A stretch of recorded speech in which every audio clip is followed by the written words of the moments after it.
ஆண்டவருடைய பரிசுத்த நாமத்திற்கு மகிமை உண்டாவதாக. உங்கள் யாவரையும் ஆண்டவராகிய இயேசு கிறிஸ்துவின் இனிய நாமத்தினாலே எங்களுடைய திருச்சபையின் சார்பாக நாங்கள் வாழ்த்துகிறோம். கர்த்தர் உங்களை ஆசீர்வதிப்பாராக. இப்பொழுதும் ஆண்டவர் தாமே இந்த காத்திருப்பு கூட்டத்தை நமக்கு ஆசீர்வாதமாக தேவன் நடத்தி தரும்படிக்காக நாம் எல்லோரும் கண்களை மூடி நாம் ஜெபிப்போம். மகா இரக்கமும் கிருபையும் அன்பும் நிறைந்த பரிசுத்தம் உள்ள பரலோக பிதாவே, ஆண்டவராகிய இயேசு கிறிஸ்துவே, பரிசுத்த ஆவியானவரே, உமக்கு நாங்கள் நன்றி செலுத்துகிறோம். இந்த மாலை வேளையிலும் முது பிள்ளைகளாக எங்களை ஒருமுகப்படுத்தி முது சமூகத்திலே எங்களை சுத்திகரித்துக் கொள்ளவும், பரிசுத்தமாக்கிக் கொள்ளவும், முது வருகைக்கு ஆயத்தமாக்கிக் கொள்ளவும் எங்களுக்கு கொடுத்த கிருபைக்காக உமக்கு நாங்கள் நன்றி செலுத்துகிறோம். இந்த காத்திருப்பு கூடத்தை நீர் ஆசீர்வதிப்பீராக. தொடக்கம் முதல் முடிகிற வரைக்கும் பரிசுத்த ஆவியானவர் பொறுப்பேற்றுக் கொள்வீராக. பாடுகிற பாடல்களை நீர் ஆசீர்வதியும். பாடல் மூலமாக உமது நாமம் மகிமை பெறட்டும். வசன தியான நேரத்தை ஒருவரில் பேசும், எங்களை சுத்திகரியும், பரிசுத்தமாக்கும். இன்றைக்கு உங்களை பரிசுத்தப்படுத்திக் கொள்ளுங்கள். நாளைய தினத்திலே கர்த்தர் உங்கள் நடுவிலே அற்புதங்களை செய்வார் என்று எழுதப்பட்ட வசனத்தின்படி இன்றைக்கு உமது வேத வசனத்தின் மூலமாக, பரிசுத்தாவின் மூலமாக எங்களை சுத்திகரித்து பரிசுத்தப்படுத்துவீராக. உமது வருகைக்கு எங்களை ஆயத்தப்படுத்துவீராக. மீட்பும் ரட்சகருமாகிய இயேசு கிறிஸ்துவின் மூலம் வேண்டிக் கொள்கிறோம் ஜீவனுள்ள நல்ல பிதாவே. Praise the Lord. கர்த்தர் நல்லவர், அவர் கிருபை என்றும் உள்ளது என்று நம்ம வேதத்தில் நம்ம பார்க்கிறோம். அந்த ராஜாதி ராஜாவை ஆராதிக்கும்படியாக, அவரை கொண்டாடும்படியாக வந்திருக்கிற உங்கள் ஒவ்வொருவரையும் நான் வரவேற்கிறேன். என்னோடு கூட சேர்ந்து இந்த முதல் பாடல் ராஜாதி ராஜாவை கொண்டாடுவோம், நாள்தோறும் துதிப்பாடி கொண்டாடுவோம் என்ற பாடலை பாடி என்னுடைய நாமத்தை மகிமைப்படுத்துவோம். உற்சாகமாய் பாடலாமா?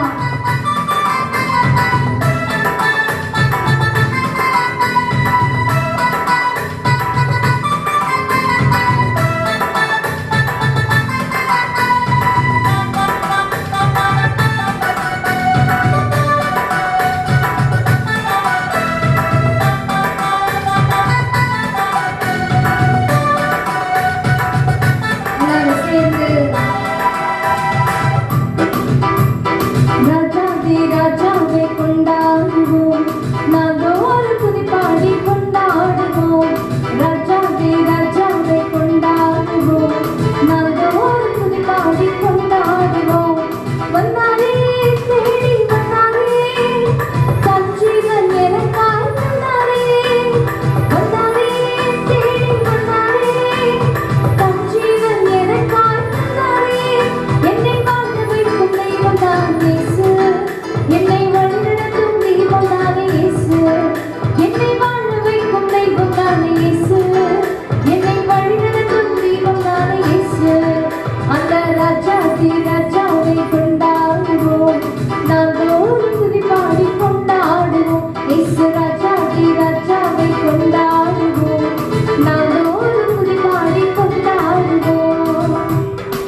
காரியங்களுக்காக மகிழ்ச்சியா கொண்டாடுறாங்க. நிறைய விஷயங்களுக்காக பார்த்தீங்கன்னா பர்த்டேஸ் எடுத்துக்கோங்க, இல்லை வெட்டிங் ஆனிவர்சரிஸ் எடுத்துக்கோங்க, நிறைய காரியங்கள் இப்போ எல்லாத்துக்குமே வந்து பார்ட்டி கொண்டாடணும் அப்படின்னு சொல்லி எல்லாருமே ஒரு கொண்டாட்டத்தின் ஒரு உலகமாக போயிட்டு இருக்கு. ஆனா அவைகள் மத்தியில நம்ம இவ்வளோ மகிழ்ச்சியா இருக்கிறோம், இவ்வளவு நாள் நம்ம இவ்வளோ சிரிச்சுட்டே இவ்வளோ சமாதானமா இருக்கிறோம் அப்படின்னா நம்ம இயேசுவை கொண்டாடி கொண்டு இருக்கிறோம். அதுதான் முக்கியமான காரணம். தேவனை ஒவ்வொரு நாளும் நம்ம மகிழ்ச்சியோடு கொண்டாடும் பொழுது அந்த நிரந்தரமான மகிழ்ச்சி நமக்குள்ளாக அது நிலைத்து இருக்கிறது. தொடர்ந்து இன்னொரு பாடலை நாம் பாடப்போகிறோம். எல்லாரும் என்னோட கூட சேர்ந்து கண்களை மூடி, இஸ்ரவேலின் ராஜாவே என் தேவனாம் கர்த்தரே, நான் உம்மை வாழ்த்துகிறேன் அப்பா, நீர் செய்த நன்மைகளை நான் நினைக்கிறேன் என்று சொல்லி நாம் பாடி நம்முடைய ஆராதனை நாம் நிறைவு செய்வோம். எல்லாரும் என்னோட கூட சேர்ந்து கண்களை மூடி இந்த பாடலை நாம் பாடுவோமா?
பாதுகாப்பின் கரம் நம்மோடு இருந்து இப்பொழுது நடக்கிற சம்பவங்கள் எல்லாமே நம்மளுக்கு தெரியும். நம்ம கண்கூடாக பார்த்து கொண்டு இருக்கிறோம். நம்முடைய பக்கத்து தெருவில் அருகாண்மையில அநேக இந்த கொரோனா வைரஸ்னால தாக்கப்பட்டு கொண்டு இருக்கிறாங்க. அதை நீங்களும் அறிவீங்க.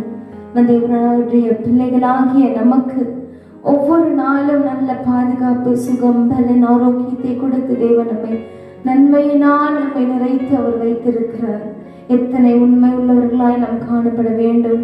எவ்வளவு நன்றி நிறைந்த இருதயம் உள்ளவர்களாய் நாம் காணப்பட வேண்டும். அப்பா, உமக்கு நாங்கள் நன்றி செலுத்துகிறோம். அப்பா, உமக்கு நாங்கள் நன்றி செலுத்துகிறோம். இதோ எங்களுடைய கரங்களை நாங்கள் ஒப்பு கொடுக்கிறோம் என்று சொல்லி ஒவ்வொரு நாளும் அவருடைய கரங்களில் ஒப்பு கொடுக்கும் பொழுது அவருடைய சட்டையின் மறைவில் அவருடைய சிறகுகளுக்குள்ளாக நம்மை மூடி அவர் மறைத்துக் கொள்ளுவார். எனவே இந்த நாளில் முற்றிலுமாக அவருக்கு ஒப்பு கொடுப்போம். தொடர்ந்து அவருக்காக நாம் வாழ்வோம். தொடர்ந்து கர்த்தர் தாமே நம்மை நடத்துவாராக. ஆமென். தேவனுடைய பரிசுத்த நாமத்திற்கு மகிமை உண்டாவதாக. எபேசியருக்கு எழுதின நிருபம் 5ஆம் அதிகாரம் 26, 27 வசனத்தை நாம் வாசிப்போம். தாம் அதை திருவசனத்தை கொண்டு தண்ணீர் மூழ்கினால் சுத்திகரித்து பரிசுத்தமாக்குகிறதற்கும் கரைத்திரை முதலானவைகள் ஒன்றும் இல்லாமல் பரிசுத்தமும் பிழையற்றதுமான மகிமையுள்ள சபையாக தமக்கு முன் நிறுத்திக் கொள்வதற்கும் தம்மை தாமே அதற்காக ஒப்பு கொடுத்தார். ஆண்டவருடைய நாமத்திற்கு மகிமை உண்டாவதாக. இங்கே அப்போஸ்தலனாகிய பவுல் கிறிஸ்துவுக்கும் சபைக்கும் உள்ளதான ஒரு உறவை, கணவனுக்கும் மனைவிக்கும் உள்ள ஒரு உறவை ஒப்பிட்டு அவர் பேசுகிறதை இந்த அதிகாரத்திலே நாம் வாசிக்கிறோம். ஆண்டவராக இயேசு கிறிஸ்துடைய ரகசிய வருகைக்கு முன்பாக புதிய ஏற்பாட்டு சபையானது எப்படி இருக்கும் என்கிறதான சத்தியத்தை இந்த நாளிலே நாம் தியானிக்க போகிறோம். இயேசு கிறிஸ்துவின் வருகையானது, அதாவது ரகசிய வருகையானது, புதிய ஏற்பாட்டு சபைக்காகவே அது நிகழப் போகிறது. புதிய ஏற்பாட்டு சபையாகிய நாம் தான் இயேசு கிறிஸ்துடைய மணவாட்டி. ஆண்டவராக இயேசு கிறிஸ்து மணவாளன், புதிய ஏற்பாட்டு சபையாகிய நாம் அவருடைய மணவாட்டி.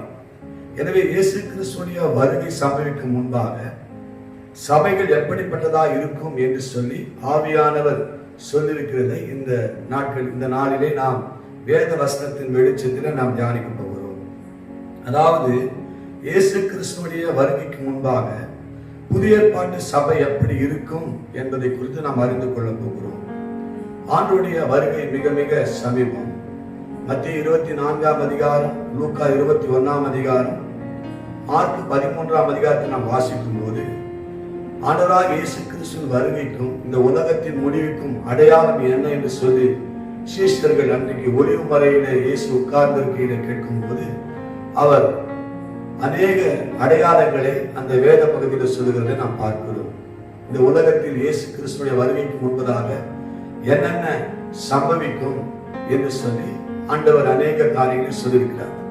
அநேகர் என் நாமத்தை தரித்து கொண்டு நானே கிறிஸ்து என்று சொல்லி அநேகரை வஞ்சிப்பார்கள். நீங்கள் வஞ்சிக்கப்படாதபடிக்கு எச்சரிக்கையாருங்கள்.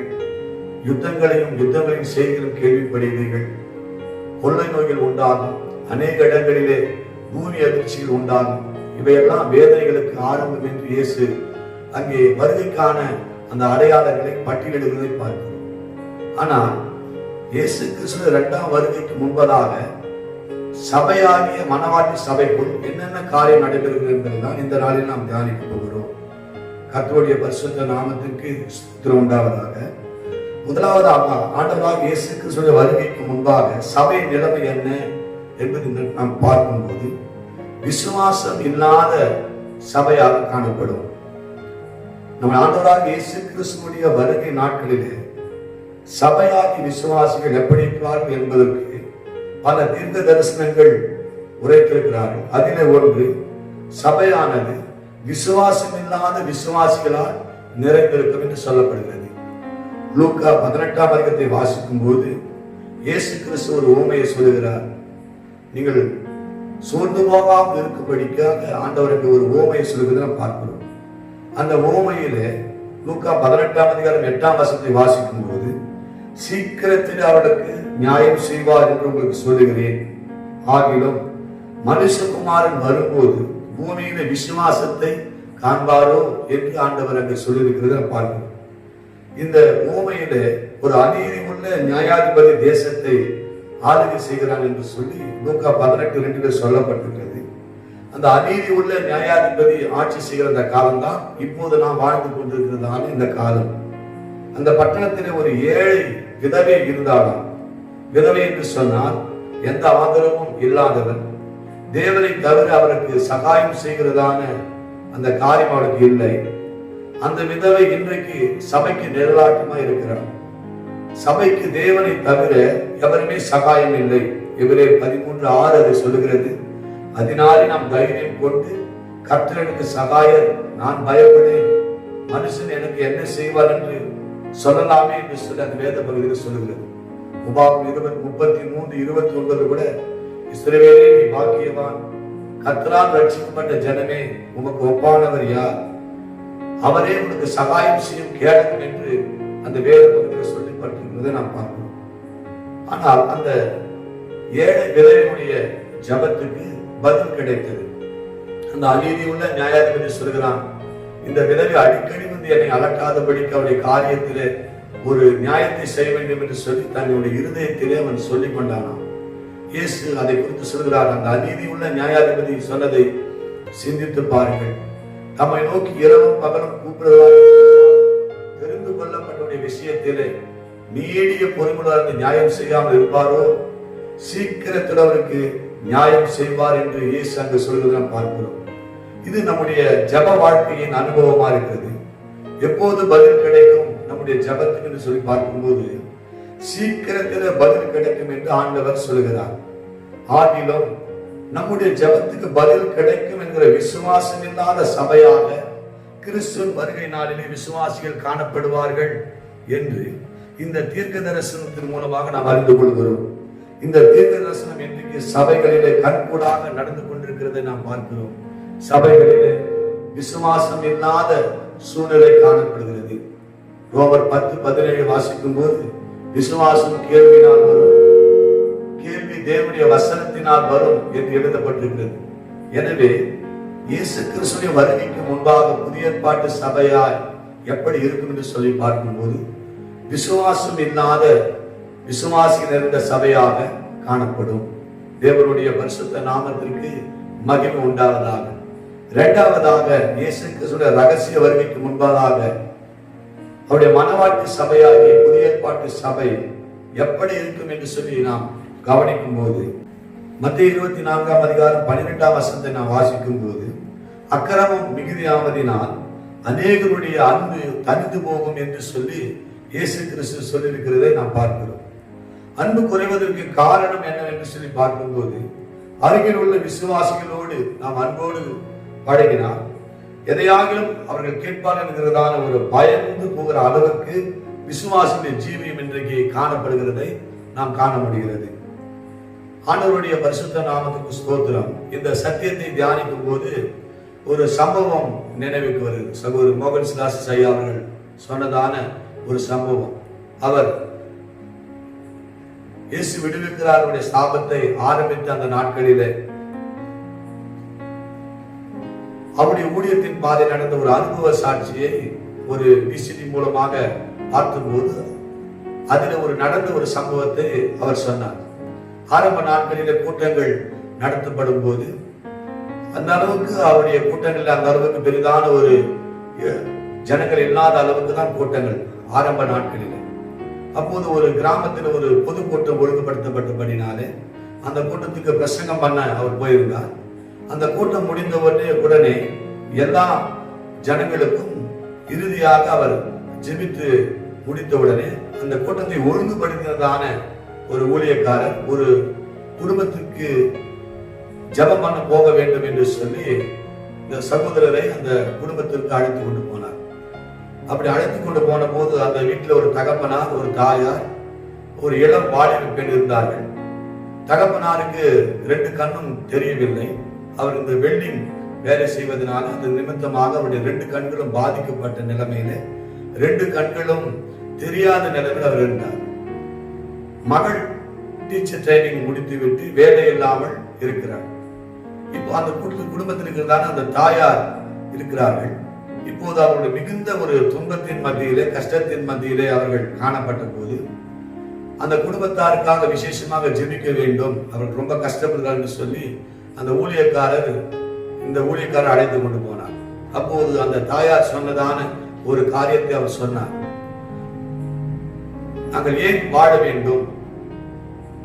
அடுத்த வேலைக்கு சாப்பிடுவதற்கு ஒரு பிடி அரிசி கூட எங்களுடைய வீட்டில் இல்லை. நாங்கள் ஏன் வாழ வேண்டும்? நாங்கள் ஆண்டவரை ஏற்றுக்கொண்டவர்கள் தான். இந்த தெருவில் இருக்கிறவர்கள் எல்லோரும் என்னுடைய உறவினர்கள், எல்லோரும் கிறிஸ்தவர்கள் தான். ஆனால் யாரும் என்னிடத்திலே, எங்கள் குடும்பத்திலே யாரும் பேசுவது கிடையாது என்று சொன்னார். இவர் கேட்டார், ஏன் எல்லா குடும்பத்தோடு ஏதாவது பிரச்சனையா, சண்டையா என்று சொல்லி கேட்கும் போது, அப்படியெல்லாம் இல்லை, நாங்கள் பேசினால் ஏதாவது கேட்டு விடுவோமோ என்று சொல்லி யாரும் இடத்துல பேசுவது இல்லை. எல்லோரும் கிறிஸ்தவர்கள் தான். அடுத்த வேலைக்கு சமைச்சு சாப்பிடுவதற்கு ஒரு பிடி கூட அரிசி இல்லாமல் நாங்கள் இருக்கிறோம், ஏன் நாங்கள் வாழ வேண்டும் என்று சொல்லி கண்ணீரோடு அந்த தாயார் சொன்னார்களாம். ஆனால் இவர் அப்படியெல்லாம் இல்லை, ஆண்டவர் நம்மளை போஷிப்பார், ஆண்டவர் நம்மை நடத்துவார். எலியாவை காகத்தை கொண்டு போஷித்தார், விதவை கொண்டு போஷித்தார், தேவதூதனை கொண்டு போஷித்தார், உங்களையும் போஷிப்பார் என்று சொல்லி விசுவாசமான வார்த்தைகளை சொல்லி நாம் ஜெபிப்போம் என்று சொல்லி அந்த குடும்பத்தாருக்காக கண்ணீரோடு ஜெபம் பண்ணினார், அழுது ஜெபம் பண்ணினார். ஆண்டவரே, இந்த குடும்பத்தில் ஒரு அற்புதம் செய்யுங்க, இந்த குடும்பத்தை போஷித்து நடத்துங்க, தேவைகளை சந்திங்க, குறைவுகளை நிறைவாக்குங்கள் என்று சொல்லி ஜெபம் முடிந்தவுடனே கர்த்தர் நிச்சயமாக ஒரு அற்புதத்தை செய்வார் என்று சொல்லி நான் போயிட்டு வருவேன் என்று சொல்லி வீட்டை விட்டு வெளியே வந்தார். அந்த வீட்டை விட்டு வெளியே இறங்கின உடனே ஆண்டவர் பேசினார். நீ ஒரு மாயக்காரன், நீ அந்த குடும்பத்துக்கு ஜெபம் பண்ணி விட்டு வந்து விட்டாயே, அடுத்த வேலைக்கு உணவு இல்லையே, அவர்கள் எப்படி சாப்பிடுவார்கள்? நீ பண்ணின ஜெபம் அவளுக்கு ஆகாரத்தை கொடுக்குமா? உன்னிடத்தில் இருப்பதை நீ கொடுக்காமல் ஆண்டவர் போஷிப்பார் என்று நீ சொல்லுகிறாயே, உன்னை எதற்காக நான் அனுப்பினேன்? இந்த சூழ்நிலை அவருக்கு உதவி செய்யாமல் இப்படியே போய்விடுவாய் என்று சொன்னால் நீ ஒரு மாயக்காரன் என்று சொல்லி கர்த்தர் பேசினாராம். உடனே ஆண்டவர் சமூகத்தில் ஒப்பு கொடுத்து, ஆண்டவரே என்னை மன்னியும் என்று சொல்லி, அந்த நாட்களில் அந்த அளவுக்கெல்லாம் காணிக்கை இல்லை, ஒரு 20-25 ரூபாய் தான் காணிக்கை இருந்ததாம். அந்த காணிக்கை அப்படியே எடுத்து அந்த தாயார் கையில கொடுத்து, இதை வைத்து நீங்கள் சாப்பிடுங்கள், கர்த்தர் நிச்சயமாக உங்களுக்கு அற்புதத்தை செய்வார் என்று சொல்லி அந்த குடும்பத்திற்கு கொடுத்து விட்டு வந்தார்களாம். 2 மாதம் கழித்து அந்த திறப்பின் வாசல் ஜெபத்தில் குடும்பத்தோடு வந்து அந்த குடும்பத்தார் சாட்சி கொடுத்தார்கள். ஐயா, என்னுடைய மகளுக்கு அந்த டீச்சர் ட்ரைனிங் வேலை கிடைத்து விட்டது, டீச்சர் வேலை கிடைத்து விட்டது, கர்த்தர் எங்களை போஷிக்கிறார் என்று சொல்லி. தேவனுடைய பரிசுத்த நாமத்திற்கு மகிமை உண்டாவதாக. 1 யோவான் புஸ்தகம் 3ஆம் அதிகாரம் 17-18 நீங்கள் வாசித்து பாருங்கள். ஒருவன் இவ்வுலகத்தில் ஆஸ்தி உடையவனாயிருந்து தன் சகோதரனுக்கு குறைச்சல் உள்ளென்று கண்டு தன் இருதயத்தை அவனுக்கு அடைத்துக் கொண்டான், அவனுக்குள் தேவ அன்பு நிலைத்திருக்கிறது எப்படி?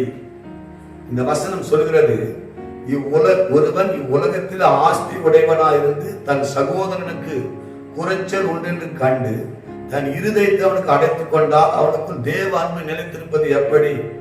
என் பிள்ளைகளே, வசனத்தினாலும் நாவினாலும் அல்ல, கிரியையினாலும் உண்மையினாலும் அன்பு கூற கடவோம். இதனாலே நாம் நம்மை சத்தியத்துக்குரியவர்கள் என்று அறிந்து நம்முடைய இருதயத்தை அவருக்கு முன்பதாக நிச்சயப்படுத்திக் கொள்ளலாம். யார் சத்தியம் உள்ளவர்கள்? சத்தியத்தின்படி நடக்கிறவர்கள் யார்? வசனத்தினாலும் நாவினாலும் அல்ல, கிரியையினாலும் உண்மையினாலும் அன்பு கூற வேண்டும் என்று இந்த வேதம் சொல்கிறது. ஆனால் ஆண்டவராகிய இயேசு கிறிஸ்துவின் ரகசிய வரைக்கு முன்பாக திருச்சபைகளில் என்ன நிலைமை ஏற்படும் என்று சொல்லி பார்க்கும்போது அன்பு குறைந்து காணப்படுகிற ஒரு நிலைமை ஏற்படும். இந்த அடையாளம் ஆண்டவராகிய இயேசு கிறிஸ்து உங்களுடைய ரகசிய வருகை மிக சமீபம் என்பதை இந்த அடையாளம் நமக்கு வெளிப்படுத்துகிறது. கர்த்தருடைய பரிசுத்த நாமத்திற்கு மகிமை உண்டாவதாக. 3ஆவதாக, இயேசு கிறிஸ்துவின் ரகசிய வருகைக்கு முன்பாக சபையில என்ன நடக்கும் என்று சொல்லி பார்க்கும் பொழுது பரிசுத்தம் இல்லாத ஒரு நிலைமை சபைகளிலே காணப்படும். சபை என்று சொன்னாலே பிரித்தெடுக்கப்பட்டவர்கள், பரிசுத்தமாகுதலும் பிரித்தெடுக்கப்படுவதுதான் சபையினுடைய அனுபவமாக இருக்கிறது. அதாவது சபையானது பாவத்தை விட்டும், பாவிகளை விட்டும், பாவ சூழ்நிலைகளை விட்டும் பிரிந்து வருவதே பரிசுத்தம். 1 தெசலோனிக்கேயர் 4:3 நாம் வாசிக்கும் போது, நீங்கள் பரிசுத்தம் உள்ளவளாக வேண்டும் என்பது தேவனுடைய சித்தமாக இருக்கிறது என்று அந்த வேத பகுதி சொல்கிறது. ஆனால் இன்றைக்கு சபையின் நிலைமை என்ன? சபையானது பரிசுத்தமாக இருக்கிறதா? மத்தேயு 24:12 இயேசு சொன்னார், அக்கிரமம் மிகுதியாவதினாலே அநேகருடைய அன்பு தணிந்து போகும். அக்கிரமம் மிகுதியாக காணப்படும். அப்ப புதிய ஏற்பாட்டு சபைக்குள் பரிசுத்தம் குறைந்து பாவம் பெருகும் என்று இந்த தீர்க்க தரிசனத்தின் மூலமாக கர்த்தர் நமக்கு எச்சரிக்கிறார். இன்னைக்கு திருச்சபையில பார்க்கும்போது ரட்சிக்கப்படாமலேயே ஊழியத்திற்கு வந்து விடுகிற ஊழியக்காரர்கள் அநேகர் எழுந்திருக்கிற காலத்துக்குள்ளாக நாம் இருக்கிறோம். ரட்சிக்கப்படாமலே ஊழியம் செய்கிறவர்கள் எப்படி சபையை பரிசுத்தமாக நடத்த முடியும்? எப்படி சபையில பரிசுத்தத்தை காண முடியும்? பாவம் மீது பரிசுத்தம் என்று வித்தியாசம் தெரியாத ஊழியக்காரர்கள் இன்றைக்கு ஏராளமாக எழும்பிக் கொண்டிருக்கிறதை நாம் பார்க்கிறோம். எசேக்கியேல் 48:11 வேதம் சொல்லுகிறது, இஸ்ரவேல் புத்திரர் வழி தப்பி போகையில் லேவியர் வழி தப்பி போனது போல வழி தப்பி போகாமல் என் காவலை காத்துக் கொண்ட சாத்தூக்கின் புத்திரராகி பரிசுத்தமாக்கப்பட்ட ஆசாரியர்களுக்கு அது உரியதாகும் என்று எழுதப்பட்டிருக்கிறது.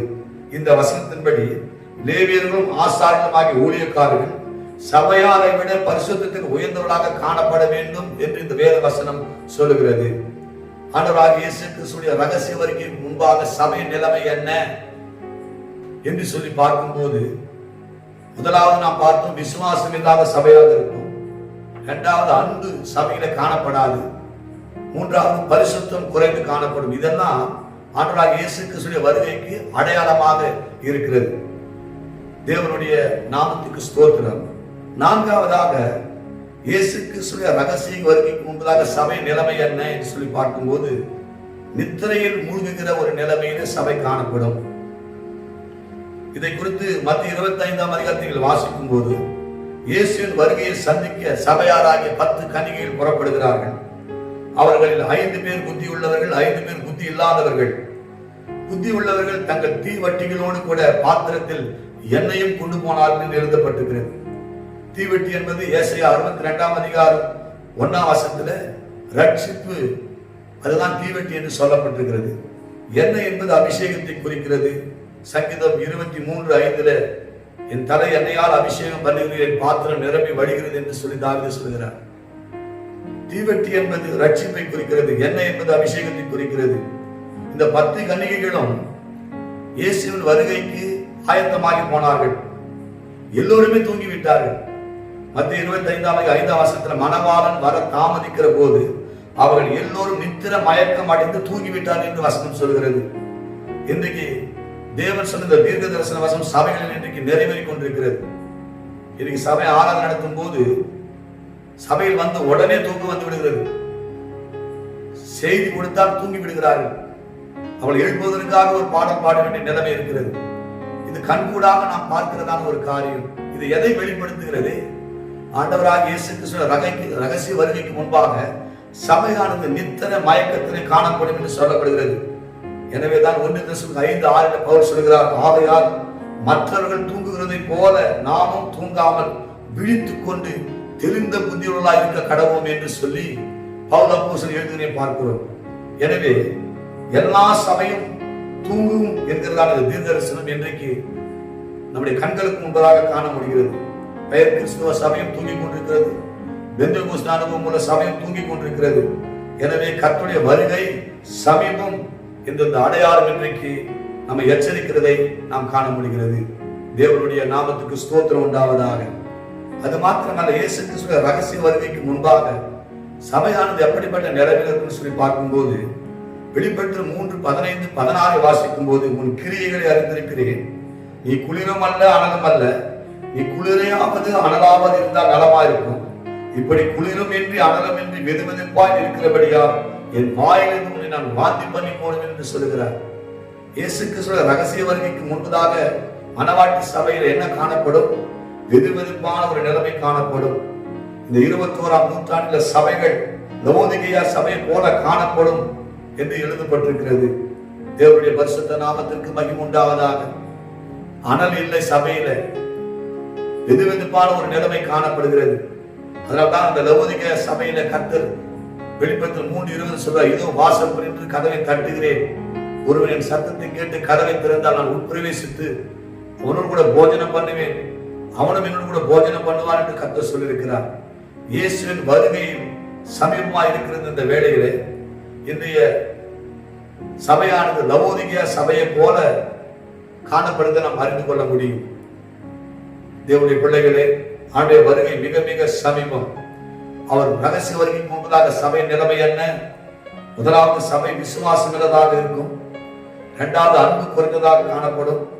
மூன்றாவது, சபையிலே பரிசுத்தம் காணப்படாது. நான்காவது, நித்திரையில் மூழ்கிய சபையாக இருக்கும். ஐந்தாவது, விதுவிதுப்பான ஒரு நிலைமையில சபை காணப்படும். ஆறாவது, பரிசுத்தவான்களும் பாவிகளும் கலந்த சபையாக இருக்கும். வெளிப்பற்ற விசேஷத்தை ஆண்டவர் முடிக்கும் போது, நிறைவு செய்யும் போது, நம்முடைய ஆண்டவர் வருகை குறித்து சொல்லிவிட்டுதான் அதை முடிக்கிறது நாம் பார்க்கிறோம். வெளிப்பற்ற 21:11-12 அநியாயம் செய்கிறோம் இன்னும் அநியாயம் செய்யட்டும், அசுத்தமா இருக்கணும் இன்னும் அசுத்தமா இருக்கட்டும், நீதி செய்கிறோம் இன்னும் நீதி செய்யட்டும், பரிசுத்தம் உள்ளவன் இன்னும் பரிசுத்தமாகட்டும், இதோ சீக்கிரமாய் வருகிறேன், அவன் அவருடைய கிரியைகளின்படி நான் அளிக்கும் பலன் என்னோடு கூட வருகிறது என்று கர்த்தர் சொல்கிறார். தேவனுடைய பரிசுத்த நாமத்திற்கு மகிமை உண்டாவதாக. இந்த வசனத்தை நாம் பார்க்கும்போது, இயேசு கிறிஸ்துடைய வருகைக்கு முன்பாக சபையில 2 விதமான கூட்டத்தார் இருப்பார்கள் என்று எழுதப்பட்டிருக்கிறது. அதாவது பரிசுத்தவான்களும் காணப்படுவார்கள், பாவிகளும் காணப்படுவார்கள், நீதிமான்களும் காணப்படுவார்கள், அநியாயம் செய்கிறவரும் காணப்படுவார்கள். இந்த தீர்க்க தரிசனம் யாருக்கு உரைக்கப்பட்டது? ஒரு தீர்க்க தரிசனம் பார்க்கும்போது வெளிப்படுத்தல் 22:16 சபைகளில் இவைகளை உங்களுக்கு சாட்சியாக அறிவிக்கும்படி இயேசுவாகிய நான் என்னுடைய தூதனை அனுப்பினேன் என்று கர்த்தர் சொல்லுகிறதை நாம் பார்க்கிறோம். பிரியமானவர்களே, இப்படிப்பட்டதான தீர்க்கதரிசனம் இன்றைக்கு சபைகளிலே நிறைவேறிக் கொண்டிருக்கிறதை நாம் காண முடிகிறது. ஆவிகளும் பரிசுத்தவான்களும் நிறைந்து காணப்படும் சபையிலே. சபை என்று சொன்னால் பிரித்தெடுக்கப்பட்டவர்கள், பரிசுத்தமானவர்கள். ஆனால் இன்னைக்கு சபையிலே கலந்திருப்பார்கள் என்று சொன்ன தீர்க்க தரிசனம் இன்னைக்கு நிறைவேறிக் கொண்டிருக்கிறது. மத்தேயு 13:49-50 நீங்கள் வாசித்து பாருங்கள்.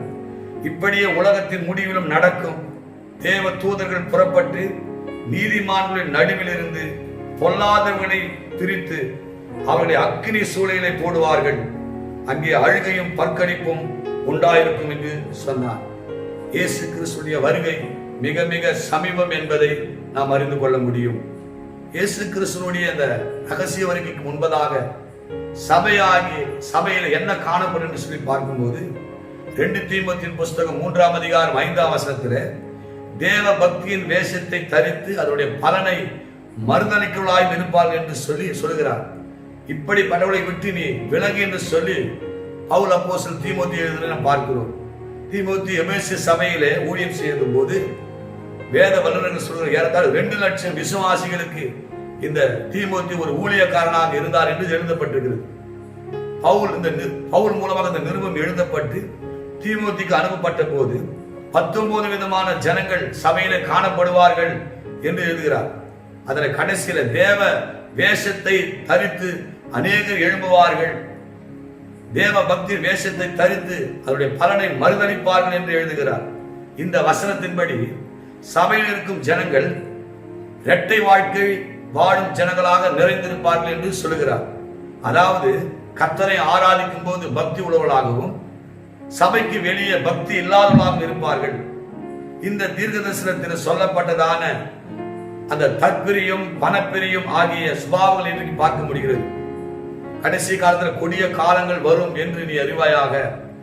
ஜனங்கள் தற்பிரியராயும் பணப்பிரியராயும் வீம்புக்காரராயும் தாய் தகப்பன்மாரை தூஷிகளாயும் பொல்லாதவர்களாயும் இருமாம் போலவர்களாயும் அவதூறு பணங்களாயும் பல 19 விதமான அந்த காரியங்களை பவுல் அப்போஸ்தலன் எழுதுகிறதை நாம் பார்க்கிறோம். தேவனை நேசிக்காமல் சுகபோகத்தை நேசிக்கிற கூட்டம் எழும்பும் என்று கர்த்தர் சொல்லுகிறார்.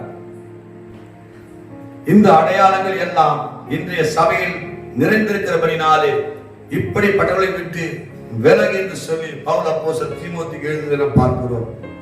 எனவே இயேசு கிறிஸ்து வருகையில சம்பவிக்க போற காரியங்களை நீங்கள் அறிந்து கொள்ள வேண்டும்.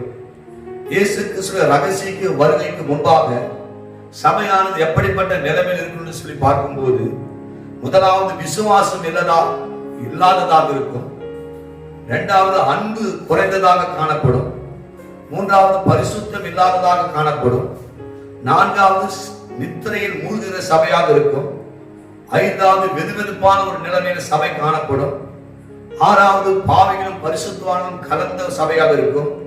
ஏழாவது வேஷதாரிகள் நிறைந்த சபையாக இருக்கும். இதெல்லாம் ஆண்டவராகிய இயேசு கிறிஸ்துவின் ரகசிய வருகைக்கு முன்பாக சபையில காணப்படுகிறதான அடையாளம்.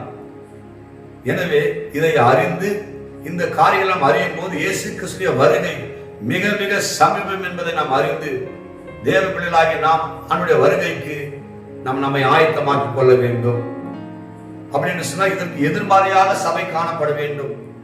மனவாட்டி சபையானது விசுவாசமுள்ள சபையாக, அன்புள்ள சபையாக, பரிசுத்தமுள்ள சபையாக, விழித்திருக்கிற சபையாக, அனலுள்ள சபையாக, பரிசுத்தவான்கள் நிறைந்த சபையாக, உண்மையான வெளிச்சத்தோடு தன்னை வெளிப்படுத்துகிற சபையாக காணப்பட வேண்டும்.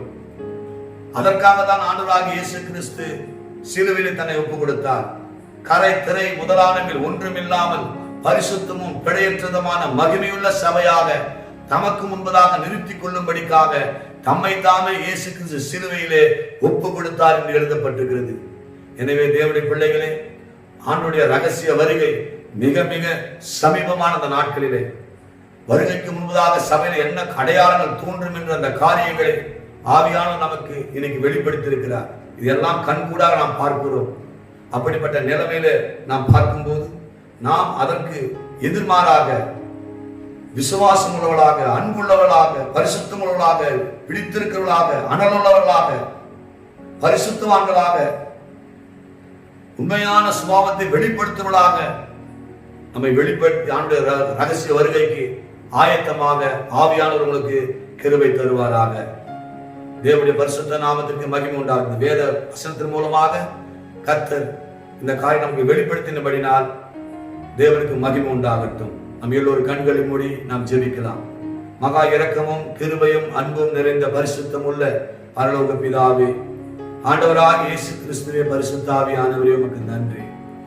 இந்த மனமகிழ்ச்சியான இந்த வேலைக்காக ஸ்தோத்திரம். உமது வருகை மிக மிக சமீபமான இந்த நாட்களில் நாங்கள் இருக்கிற ராஜா. உமது ரகசிய வருகைக்கு முன்பதாக மனவாட்டி சபையாகிய விசுவாசிகள் இருந்த சபையில எப்படிப்பட்டதான அடையாளங்கள் காணப்படும் என்று நீ சொன்ன அந்த தீர்க்க தரிசனங்களாம் இன்றைக்கு எங்களுடைய கண் முன்பாக நடந்து கொண்டிருக்கிறது நாங்கள் பார்க்கிறோம் ராஜா. உமது வருகை மிக மிக சமீபமா இருக்கிறபடினாலே மனவாட்டி சபையாக இருக்கிற நாங்கள் எப்படிப்பட்டவர்களாக இருக்க வேண்டும் என்று சொல்லி எபேசியர் 5ஆம் அதிகாரம் 26-27 சொல்லப்பட்டபடி கரை திரை முதலான ஒன்றுமில்லாமல் பரிசுத்தமும் பிழையற்றதுமான மகிமுள்ள சபையாக உமக்கு முன்பதாக நாங்கள் நிற்கும்படிக்கு ஆண்டவரே எங்களை பரிசுத்தமாக்கும், தூய்மைப்படுத்தும், சுத்திகரே ராஜா.